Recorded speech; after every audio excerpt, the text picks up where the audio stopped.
4 minutes late, Mikel. We're keeping a dossier. Sorry? 4 minutes late. We're keeping a dossier. My fault. My fault. I will get something for you guys next time. I pay the fine. Mikel, good afternoon. Hello. Firstly, how's training been this week? Obviously, the sun's shining, but also the fact that you've had a week to prepare for the game tomorrow. Yeah, it's been really good. The boys been training fantastically well. Obviously, the weather conditions helped a lot. And we had a busy week with some players as well leaving the club. A lot of work to do, and we wish them all the best. A couple of players didn't feature in the match last week, so can you just let us know the fitness levels of the likes of Takeo, They've been reintegrating to training this week, all of them. They are in different phases, but some of them will be in the squad tomorrow. Kieran Tierney, we saw him come off the bench last week. Is he nearing full fitness levels? Will he be able to start in the match soon? Well, he played 20 minutes, 15-20 minutes last weekend, and he did really well. He's been out for a long time after the knee injury, but he looks in perfect condition now and ready to go. And I understand that Reece Nelson has suffered an injury. Can you just let us know a little bit more about that? Things that happened, he felt something in training, we scanned it, and the doctor came with some bad news. It's a muscular injury, and hopefully he will be back soon. Do you know how long roughly he might be out? Not yet, they need to do another test, and hopefully next week we'll have more information. And of course, you're taking Leicester tomorrow. Brendan Rodgers yesterday said that he feels Arsenal have gone to the next level with the summer signings that you made. They've had a relatively quiet transfer window. How do you compare this Leicester side to the one that you beat back in March? I think it's difficult to compare. We just played one competitive match. They have some good games. When I was the game against Seville, and they've been together for a long time. It's a really strong squad, a manager and coaching staff that they've been doing a fantastic job. As we all know, huge experience in the league, and it's always really difficult against them.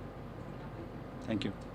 Mikel, the game's 3 o'clock kickoff. I think it's going to hit 34, 35 degrees at 3 o'clock tomorrow afternoon. How much of a worry is that? It's the conditions and the context of the game. We have to adapt to it. We know that we're going to have the water break and get the players in the best possible condition to adapt to it, and that's it. Play the game that we want to play. You wouldn't change the approach to a game because of that? We can. We have to obviously adapt, and players would have to be ready mentally as well to play in those conditions, because it's not something that we do. Normally we have the 5 subs as well, which is very, very helpful. So it's a combination of facts. Yeah, how important is that going to be, do you think, the 5 subs? I think it will be really important. I think it's really helpful. I think it gives the squad, players individually, many more chances and hope to participate in football matches. And I think now it's educating players as well that not playing 90 minutes is not an issue, especially when you have so many games in the season. Documentary update last night clearly showed how concerned you were about the culture of the club around this time a year ago. Are you now content with the culture of the club, with the changes that have been made? I am really happy with where we are and the people we have at the club, the professionals we have at the club, and what we are building. So I could not be happier with that. Any regrets at all about the moment and the handling of the stripping of Aubameyang captaincy? Listen, it's a long time since that happened. I cannot go back every time there is another series. I have made my comments on that. I was really clear and honest with my opinion, and what is being done is always been done to defend our club and put the club in the best possible position, and being always as clear, as honest, and as consistent as we can. Referred to in the episode last night, which I'm sure everyone time to see, the dossier, the file that you kept about his misdemeanours and his timekeeping. I referred to it jokingly at the start there, but have you had any requests from Chelsea to have a look at that file? Oba is an exceptional player. He did so much for us. He was our captain, and I think we have to be grateful, very grateful as well, for what he did for this club. So if he does come back to the Premier League and comes back to the Emirates, you feel he'll get a good reception? I hope he does, because I think he deserves that. There are moments in life, there are moments in your career, and sometimes the trajectories or the objective of each individual is different to the clubs, and you have to respect that. I won't ask you numerous questions about potential incomings that we read about. You've done good business so far this window. But in terms of outgoings, you mentioned there that you had Mari leave the club this week. Any more going out before the window closes?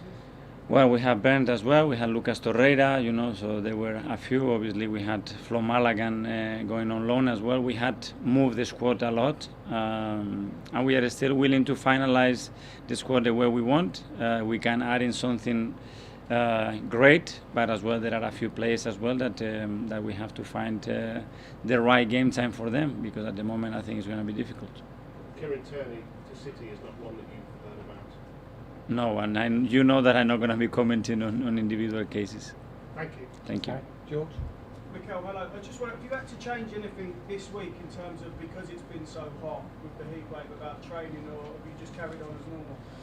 But in this country, we never get it right. When it's rainy and cloudy, it's always raining and cloudy. When it's hot, it's too hot. So we have to say, listen, 23 degrees, a little bit of shadows and a nice breeze, and then we are all happy. So we just train. We have to adapt to the conditions. We knew that on Saturday it's going to be boiling hot, and we have to train that conditions to get up to speed.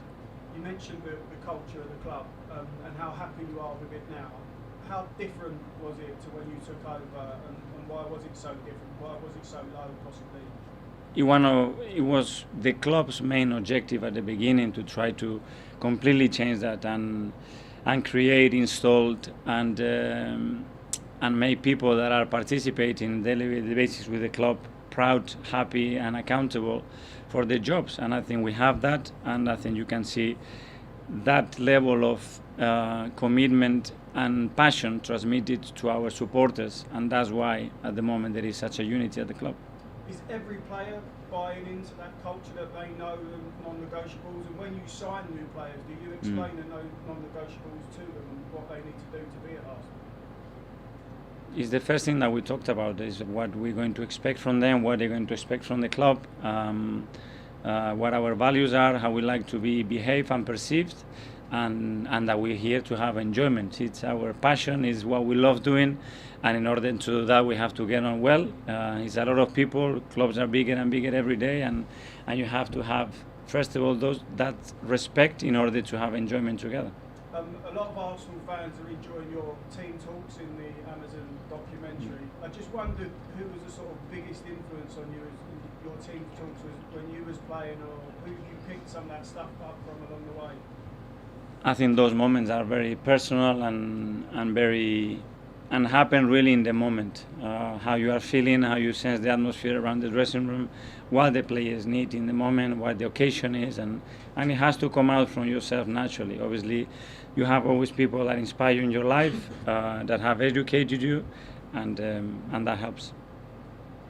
Last one from me, nice easy one. 30-year anniversary of the Premier League on Monday. Mm. Just wondered your favourite Premier League memory. Oh, that's a big question. I think as a club, that invincible season was something that has been right in the history of this country and this league, and it will stay there forever. And hopefully, nobody except of us, maybe one day we can touch it. I'll go.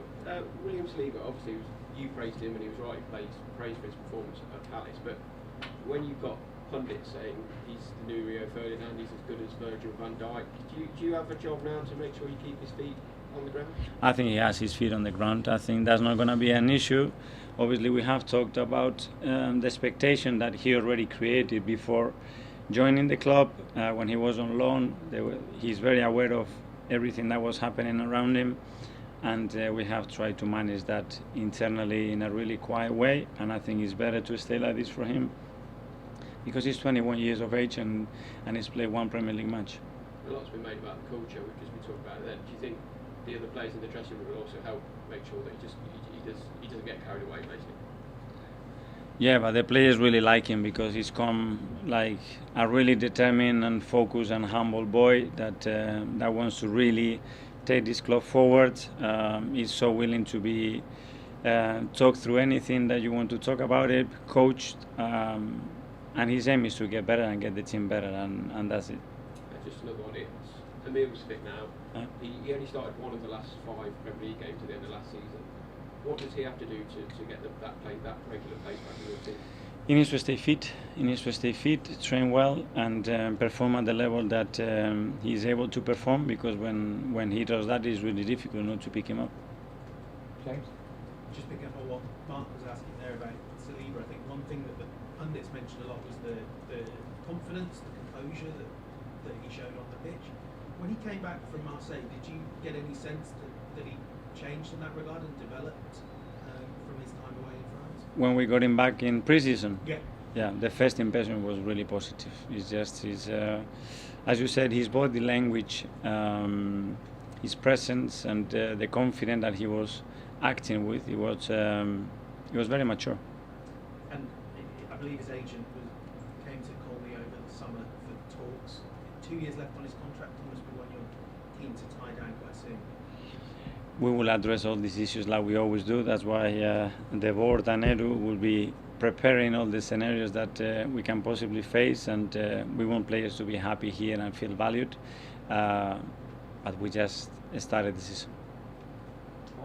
Hi Mikel, I think across the pitch you have quite a few areas where you have a slightly different profile player for the same position, so like Tierney and Zinchenko at left.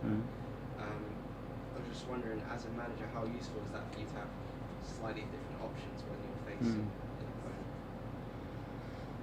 It gives us different threats and creates different problems as well for the opponents, because doing the same thing with very different qualities creates different scenarios, different problems to the opposition, and as well it gives us a big flexibility as well with the same players to play in different ways. And in the documentary I noticed before the Norwich game last year, he said the players just give them a little bit less instructions. Is that something you think you've started to do a bit less in terms of just trying to control everything and maybe giving them a bit more free reign? That's the ideal and the dream that they can decide by themselves, that they can make decisions by themselves, and those decisions are right in execution, in timing, and in purpose, and that's the direction that obviously we want to take.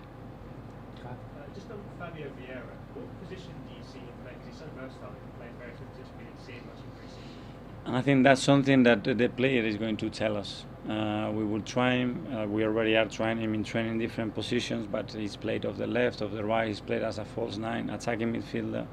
So it's good, and he doesn't want to be locked in one position as well, because he's so used to it, and that's a really positive thing for us. You said it might take him a little bit of time to adapt to the Premier League because of the physicality and stuff. How long do you reckon it'll be before we see the very best of him? I don't know. That's a question mark that it's very difficult to respond right now. But it might take him no time, and he starts to get there, depending who he's playing with, how the game goes, how quickly he's going to adapt. What I can tell you that he's doing everything he can to that process, make it really, really short.